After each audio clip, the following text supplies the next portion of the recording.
All right. Good afternoon, everybody, and welcome to the Real Life Real Estate Investing Show, the show where we try to show you how real life, everyday individuals are getting wealthy using real estate.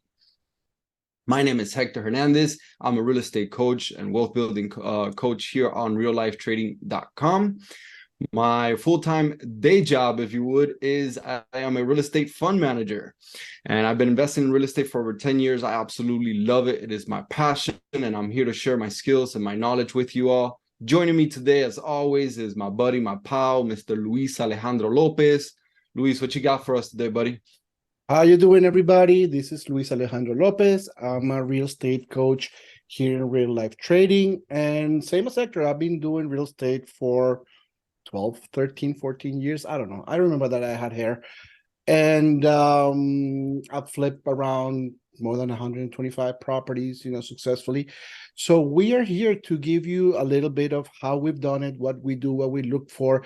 And today we're going to go a little bit different. We are going to show you one of the best methods to make money when you buy a property. We're going to target a certain type of properties that not everybody likes to work on, but they usually have an extra bonuses at the end when you sell. So An extra bonus, you said? Woo! I love that. Bonuses, sir. Those are properties with code violations. But disclaimer, again, we tell you every time, we're two guys on the internet. We've done what we've done. We believe what we know. Again, if you're going to buy a property, if you're going to do any type of investing, you guys are the ones signing. You guys are the ones asking for a mortgage. You guys are the one putting your money where your mouth is. Please do your research. Please reach out, if it's not to us, to somebody that might look at the deal for you. Make sure the numbers are correct and make sure that you're not getting yourself into major trouble. Okay, it's not the same thing as exiting a bad trade where you click a mouse and that's it. Usually real estate takes a long time to get rid of a problem. And then people like us are the ones that are going to solve that problem, going to make money out of it. So with this next, let's go over a couple of little things. Deals. If you have any deals or if you have any money, if you want to invest with us. Here, we got fancy. We got the QR codes now. If you go to QR code in Hector, you're going to see all his contact information. If you're going to see my QR code, you're going to get to my contact information. Reach out to us, talk to us, see what we got. If you have any deals that you might want to us have a look at it, for sure we have a look at it. If you got money you want to invest, remember, we've been through that. It's passive investing is different than active investing. Passive investing is you give me the money, you go to the beach, you get a check. It's easy as that. Okay, of course there's risk, that's why it's called investing, but you passively, you're not going to do anything with that. If you want to be active investor, we can show you. That's what we're here for today, to show you, tips and tricks to be an active investor. And again, we can look at whatever properties you're coming with, whatever issues you have, whatever problems you are bringing, we can have a look and try to figure them out. All right. Yes. And for those of you looking to be active, by the way, both Luis and I are starting brand new mentorship courses next month. Stay tuned. That information will pop up on the screen. You'll also probably be getting an email, and it'll obviously show up on the Real Life Trading website. Those are starting next month on Thursdays and Wednesdays. Thursdays for myself, Wednesdays for Luis. So make sure you, if you want to be active, you check that out. You reach out to us, check on the website. We're going to be doing that same format as the rest of the mentorship groups here on Real Life Trading. But like Luis said, if you just want to put your money to work and go to the beach, definitely reach out to us. We have some opportunities. Deal flow is pumping right now. I see a lot of new deals that were not there a few months ago that are starting to show up. So hopefully that means that we will be closing a lot of deals soon. Alrighty, so next on the agenda, I think this is the last weekend we're going to say this one. The last week we're going to say this one. Your meeting with our mentor, right? Yep, this will probably be it. Yeah, because it's coming up. So again, once again, by popular demand, I get a lot of questions. Where do I meet other real estate investors that I could invest with passively? Because, guys, Luis and I are not the only game in town. There's a gazillion people like us, a gazillion syndicators out there that could use capital that you can partner with. Just make sure you find people that you trust, like, love, and can hang out with for a long time. That is part of what I'm going to this networking event. Obviously, I'm going to go meet operators, passive investors, active investors, all sorts of stuff. But we say it all the time, your net worth is the sum of your network. So I'm going to go expand my network a little bit at this event. This is put together by David Lindahl. He's basically the godfather of multifamily real estate, I like to say. And he created a company called RE Mentor, coaches people how to buy those big apartment buildings, and he puts together this event every year. Typically there's over 1,000 people there. Everybody's networking, everybody's trying to find deals, opportunities, capital. It's just a good place to go and meet real estate and entrepreneurs in general. You use the QR code there, you'll get access to be able to buy your ticket if you want to go, and you get $200 off if you use my last name, Hernandez. I don't know how much longer that's going to be around for, because the event is soon approaching, is less than a month away now. So they might count that discount pretty soon. So if you're watching this on YouTube and the discount is no longer available, I am sorry. I said it 2 weeks ago too on the last show. But in any event, I'll see you guys there. All right. All So what right, we're and going to be here it talking is. about. So hello, everyone. We are Hector Hernandez and Luis Alejandro Lopez. We are real estate coaches here in Real Life Trading, and we're going to bring you good opportunities, a good type of properties that we love to invest in that usually have some additional bonuses by the time that we sell. These are properties with code violations. All right. Hector, why do you love to do those?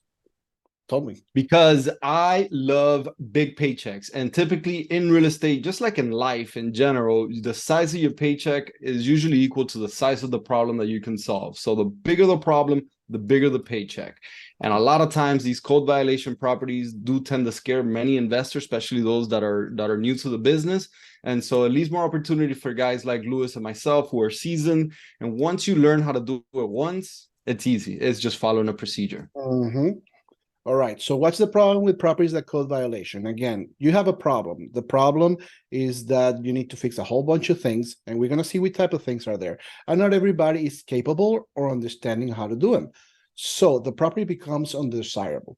Nobody really, no investor wants to go in there. Everybody goes in, looks at it, and heads back. And that makes the value of the property go down. So usually properties that have code violations are undervalued. People that are selling it are going to sell it for a steep discount because usually as well, properties that have code violations have some kind of fines, which at the moment of the sale or after need to be mitigated, okay? And so the property can be sold to a retail buyer, free and clear, completely done, completely pretty, and with no problems. All right. So again, like Hector said, the size of the problem is the size of your paycheck. So we're going to see what types of problems we're going to be dealing with. Now, how do we find those properties with code violations? So one of the ways that I like to look at for these is just on-market properties through my agents that have properties listed. These guys work specifically with distressed properties, and they know that I'm a specialist in code violations, so they will send me those deals. Like we always say, we've been pounding the pavement for years. Realtors are an important source of deals, an important part of your team as a real estate investor. And that's one absolute way that I get deals that have code violations all the time. Another one is the public records. That's After a house has a violation for X amount of time, and the violation grows to a certain financial fine size, that city code or county, I'm sorry, or jurisdiction will go ahead and put a lien on the property. That gets recorded in public record. We all have access to that, every single one of us. It costs no money at all whatsoever. And then the number one here on the list, and the reason why it's number one is because this is the first place where they end up, is the building department. Some cities have a subsection of the building department that is their code violation department. But essentially, these are the guys driving around in the city car, whether it's a code enforcement agent or a building department inspector, and they see what's going on, or they get a phone call from a concerned neighbor, and they're the first ones to create that violation. And then the homeowner gets a certain amount of time to fix it. You're able to see right in a lot of the city's websites, the more advanced ones, how long it's been, whether they've been able to fix it, how many times the inspector has been out there. So you start to see the gravity of the situation and how bad the situation is getting just from tracking those guys' files. If you're in a city where it's a little bit more country or a little bit more backward, they haven't made it to 2023 yet, they don't have AI, and they're not running a chat GPT, putting all the code violations online, not a problem. You can always call them or go down there to their office, and they will print out a copy. They actually have it. A lot of cities will have it right in the city hall, all the printouts with all the code violations that are going on. So you can just walk up there to the wall and look for them. Or you can always ask them to fax you a copy of the list. Yes. Some people still use fax. Don't laugh, bro. Don't laugh. Some I people still know use ChatGPT is fax. gonna figure out how to work that one. Hey, I just got asked for my fax number the other day. I was like, a what? A who? I mean, these are just 3 ways, guys. There's a gazillion ways. Lou, what am I missing? I know I'm missing something. No, you're not missing much. It's basically first thing, the building department, if you can, even depending on the location where you at, you can find out who is the inspector. Just reach out to the inspector. Hey, I'm looking for properties. What do you have that might have a problem?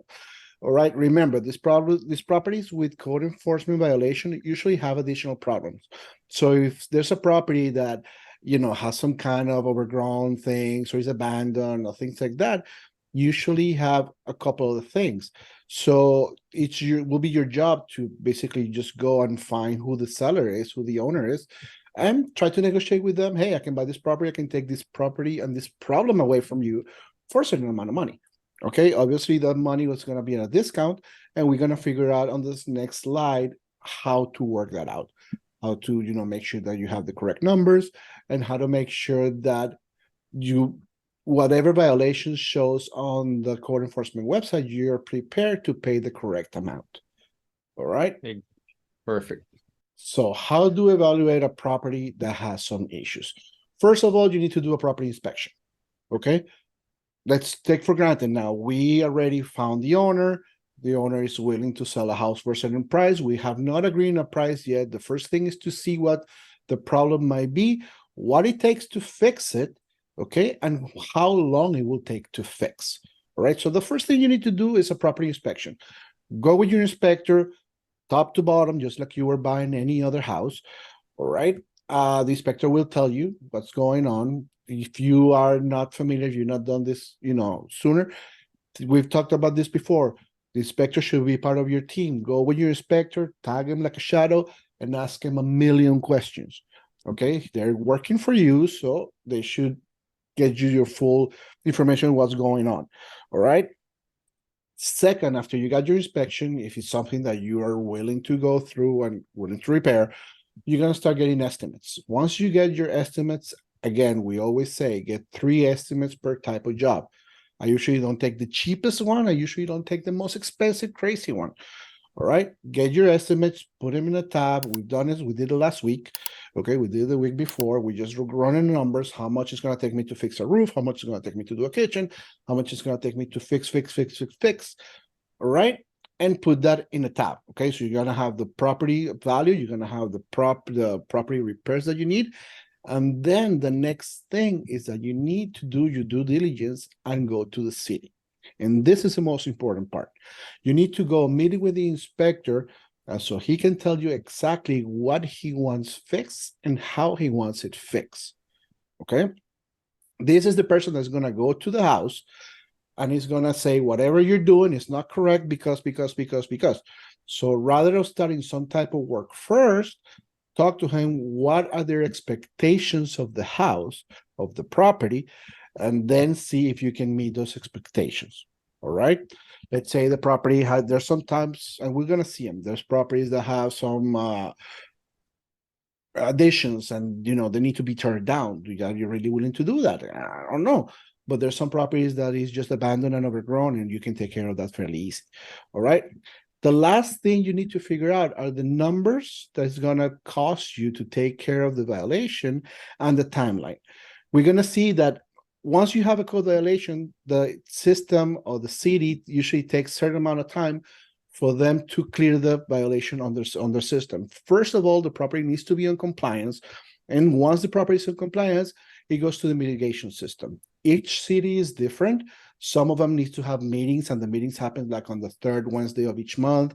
Some meetings, some cities, they have already prefigured out. For example, you were talking Plantation. Plantation will reduce whatever fine to 25% of the amount, and that's the number. Some other cities will go and it will give you, it's whatever they spent on the house plus a 10%, which is, I did that in Coral Springs. So it depends on the city, but go talk to them, because you need to figure out how much for the fines and violations are you going to end up being responsible for, and how long it will take them to clear it, because then you have to program your timeline to sell the house after all those violations have been cleared. Even if the house it's in pristine condition, the system still takes time. Okay, did I miss something? No, you did not. That was actually quite perfect. I'll add some basics there. Like Luis was saying, is the more important thing is to make sure it's a standard process, right? Whenever you buy an investment property, you need to know what you're going to fix, what you're going to get yourself into. The only additional process that you're adding here is going to go meet with that inspector, whoever it was that created this violation for this property. It shows up right on the violation. It says their name, their phone number.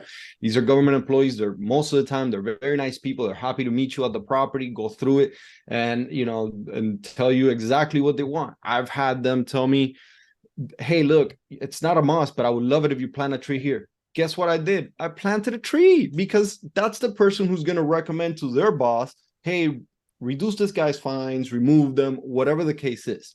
So make sure you get on that inspector side. Make sure you understand really, really well what that city's process is like for removing those fines and removing that violation, those violations, and how long that takes, because that's going to impact your timeline, just like Luis said. And more importantly, how they treat those fines. That's a financial repercussion that I myself had experience with. And most of the times you do get a nice discount on that fine, but I've had a city make me pay literally 90% of the fine after I spent a ton of money fixing the property and making it pretty for their inspector. So guess what? I don't do business in that city anymore. Luis just mentioned it, Coral Springs. He loves it. I won't touch it with a 10-foot stick with his money that he won free on the Powerball. I still won't do it. It just does not make financial sense for me. I've been burned by them before, but I've had literally out of, I don't know, 15, 20 cities that I've done this in, that's the only one I've had such a negative experience with. The rest of them is just a matter of going through the bureaucracy and going through the motions of following their particular procedure. None are the same, but they all have it in black and white, because they all have a process in place, because it's the government. They have instructions. If you read those instructions before you commit your money and you know what you're getting yourself into, you're really, really severely reducing your risk. It's one of the few times that bureaucracy actually helps you, huh? There you go, right? All right, what else you got, buddy? All right, so these are the navigating of problems. So what's your solution? All right, you want to start it? Yep. So these are just a few common violations that are out there. And so the main idea is with this slide here is to give you guys an idea of some that are navigatable, for a beginner, for an intermediate, and some that even I still avoid and Luis still avoids, because it's just sometimes not worth the headache. I am not a ground up builder. So structural violations are some that I avoid for the most part. If it's just a leaking roof, or a house that maybe has fire damage, it's got a structural violation, totally cool with that. But if you're talking unstable balconies, foundations that are falling apart or unstable, down here in Florida we get the pop pools all the time, or sagging walls, I'm going to try to stay away from those unless I could really immediately tell the problem. For you guys that deal with frame construction, a lot of structural issues are not super expensive. It's just a matter of jacking up the house, putting a couple of new studs, and you'll be fine. For us, with concrete block foundation, it gets a little more expensive, and you just need to have a little bit more experience. I still try to stay away from those. The most common ones are number 2, exterior violations. And this is just where, your windows are broken, or your yard isn't well kept. And I think I have that one somewhere else over here, as well. But essentially, your garage door is broken. I've gotten a gazillion of these for various reasons. Broken windows, unsightly windows, peeling paint, all sorts of stuff that you could think of. Easy. These are the easy ones. These are the ones that I beg for. They scare people away. They grow these massive amounts of fines because the fines are accrued daily, and then I can bang them out in a week and get them cleared. Zoning violations are hit or miss, right? Say that somebody put a shed on the other beyond the setback, or they built a fence beyond the setback. Easy. I'll take that all day, no problem. Remove that shed, get rid of that fence. But if the property is being used for a non-conforming use and turning it back to whatever the conforming use is gets too expensive, I'm gonna stay away. I want no part of that. That just sounds like a big old money pit. The next one would be, and very common also, is what they call summon blight. The house becomes the ugly house on the block, on the neighborhood. That code enforcement agent is driving by regularly, and they get tired of seeing it. They hit you with a violation. They put a hefty fine that accrues every day because they want you to fix it. They don't want their neighborhood looking like that.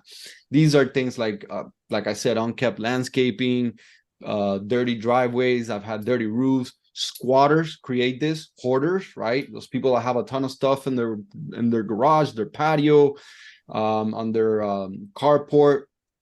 Same scenario. Yes, the city can absolutely get on your case for you having a mess in your carport, in your house. We get it. It's your house, but if they're driving by and they're seeing it, it could be called slum and blight. The next one here is unpermitted construction. Luis hinted to this. If you got to demo half the house because it was done unpermitted, how likely is it that you can still turn a profit? If they added a patio in the back, they put up a roof, they put up an illegal fence, they put up an illegal shed. I just said that. Easy, remove it. Yeah, an illegal garage. That's the usual. Yeah, no big deal, right? Or say that somebody got caught remodeling without a permit. Easy, that one will take. That one is easy. Hey, we've done that one too. We definitely have gotten that one a couple of times. But it does, those do happen, and some people freak out, they panic. It does take a certain procedure to fix them, and that's when guys like us that have more experience can come in. And yes, sometimes you have to demo a portion that wasn't done up to code, but that's what Luis and I can kind of come in and tell us, like, oh, most of this can stay, only this little piece has to go. And that's when we can make money over someone who's not super experienced. I would say number 5 is more intermediate or higher, versus number 4, number 2 are easy, and then number 1 could be really tough. And zoning, it just really depends what it is. Last but not least is safety violations.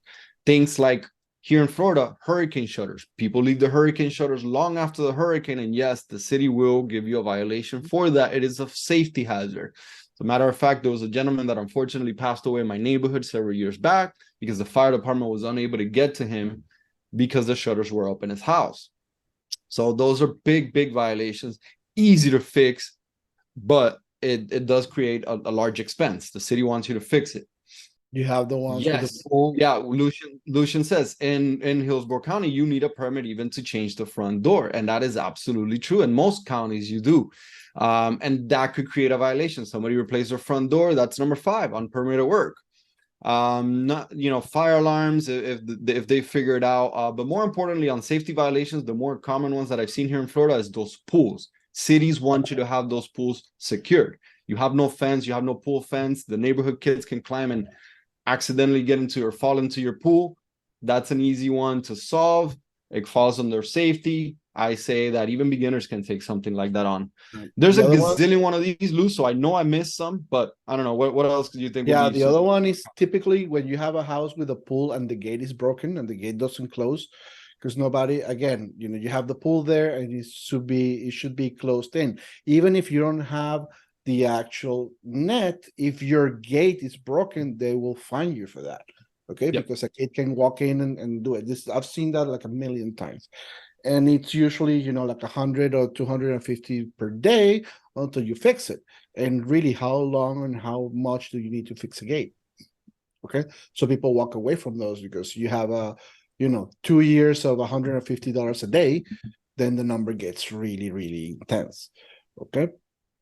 And for fire safety violations, the other thing we've seen is properties that it's part of the same thing. You did the deconstruction with no permits, and every time that you bring a property, you do some kind of construction, you need to bring the property up to the new code. And now the new code requires you to have the fire and the smoke alarms in every one of the rooms and things like that. And if you don't do that, they will tag you as well for that. So Yep. you need to make sure that you have, the carbon monoxide alarm, and you have to have a few things. So yeah, the fire they will tag you for the fire department, and the fire department has to come here and check it out and make sure that it's okay. It's just hundreds of dollars to fix that. It's usually not a problem. And they put hundreds of thousands of dollars of violations sometimes. But hey, that That's is why people like us who are well prepared can make some money from these things. If you have any questions, this is the bulk of what we have for you guys today on this topic today. We appreciate you being here. Lou, if you could switch to the next slide. If you're here live, you have any questions, please pop them in the chat box over here. For those of you who are watching the replay, please know that we are having a mentorship group coming up next month. And so if you want to know about this strategy, we go in depth into the strategy during the mentorship and many other strategies in which Luis and I find to make money in real estate. We will be starting a new mentorship group at the beginning of September. That's coming up in a few weeks. Please look for the link up in the reallifetrading.com website. We invite you to come hang out with us and learn how to fix and flip as well as fix and rent properties. This mentorship is specifically geared towards fixing and flipping and fixing and renting properties. It's going to be heavily geared about building your team and about creating value add strategies such as this one and how to go through the process of buying right, because in real estate you make your money when you buy. That is correct. So we're starting next week, next month. I'm starting on September the 6th. I'll take in the evening schedule, 8:30 to 9:30 p.m. on Wednesdays. Hector is taking the Thursday, the daytime special, and he's doing Thursdays 12:30 to 1:30 p.m. If you have not seen us, you haven't found us, we are here in Real Life Trading. Here's on the dashboard. We will be on real estate, and it will be down when it says coming soon. This will go live next week. All right. If you cannot find us on your if you're in your dashboard, then we are down below where it says in the main real life trading website. We are all the way down where it says real estate. It will take you to the same page. It will take you to the same location. The handsome boy is here. The other with the big beard is the other side. And we'll be waiting for you guys. All right. So with this, additional questions or anything else that you need, we can find us. Again, real estate at reallifetrading.com, and in the same page I just showed you, reallifetrading.com/RE. Again, the QR codes are for contact information, questions, messages. You like what we said? You don't like what we said? Whatever it is, we would love to hear it. So please reach out. If you catch us on YouTube, like and subscribe, the usual. The algorithm helps us a lot. And with this, we can close it. Anything you want to say, boy? Thanks, everyone. We love you all. Appreciate you seeing, following us.